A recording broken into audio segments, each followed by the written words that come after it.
नमस्कार दोस्तों, स्वागत है आपका हमारे YouTube channel way to education में। हम आज बात करने जा रहे हैं विज्ञान विषय के 10वीं क्लास की टेक्स्ट बुक के बारे में। वो 10वीं क्लास की जो टेक्स्ट बुक है वो CBSE पैटर्न पर CBSE के विद्यालयों में लागू की जाती है और इसको NCERT ने बनाया है। क्योंकि आप सबने 9वीं क्लास पास किया है, खाली वक्त है, लॉकडाउन का वक्त है, अब आप सभी 10वीं कक्षा में आ चुके हैं। शुरुआत से ही अब आप 10वीं कक्षा की पढ़ाई शुरू करें।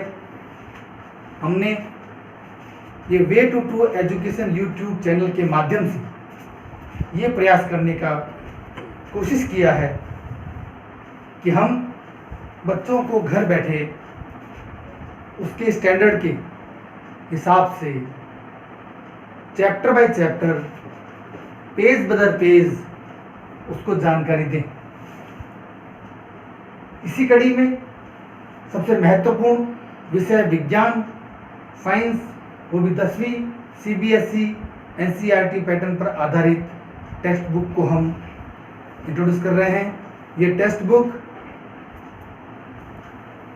इस प्रकार की है और इसमें विभिन्न प्रकार के चैप्टर हैं। जैसा कि आप जानते हैं, विज्ञान एक बहुत बड़ा विषय है, लेकिन आपको पढ़ाने के लिए केवल इसमें केमिस्ट्री, बायोलॉजी, फिजिक्स और अर्थ साइंस के विषय को ही, टॉपिक्स को ही लिया गया है।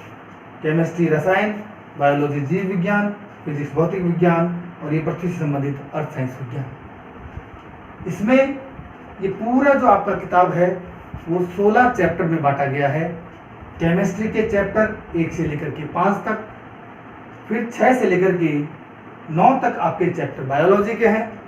उसके बाद 10 से लेकर के 14 तक आपका चैप्टर फिजिक्स का है, लेकिन उसमें एक चैप्टर 11 नंबर वाला जो चैप्टर है वो फिजिक्स और बायोलॉजी दोनों का मिला जुला चैप्टर है।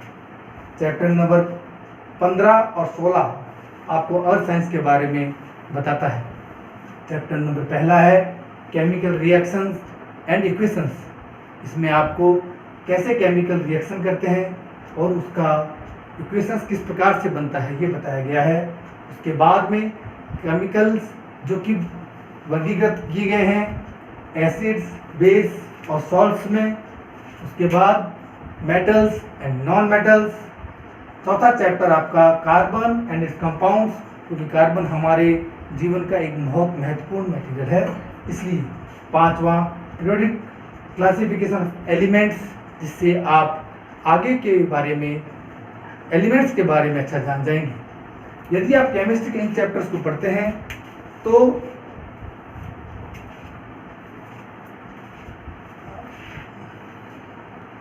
तो आपको आपके विषय के बारे में जानकारी तो मिलती ही है। आगे अगर आप विज्ञान विषय लेते हैं तो ये सारे जो विषय हैं, ये सारे जो टॉपिक चैप्टर्स हैं, ये आपके फंडामेंटल्स को क्लियर करते हैं। अगर आप विज्ञान में आगे पढ़ेंगे तो भी ये विषय काम आएंगे। अगर आप विज्ञान में न पढ़ करके कला में और कॉमर्स में आगे बढ़ेंगे और सरकारी नौकरी प्राप्त करने के लिए कंपटीशन की तैयारी करेंगे तो भी यही विषय आपको पढ़ने पड़ेंगे। छठा चैप्टर आपका life process, control and coordination, how to organism reproduce and heredity and evolution. ये चारों चैप्टर हैं, ये बायोलॉजी जीव विज्ञान से संबंधित हैं।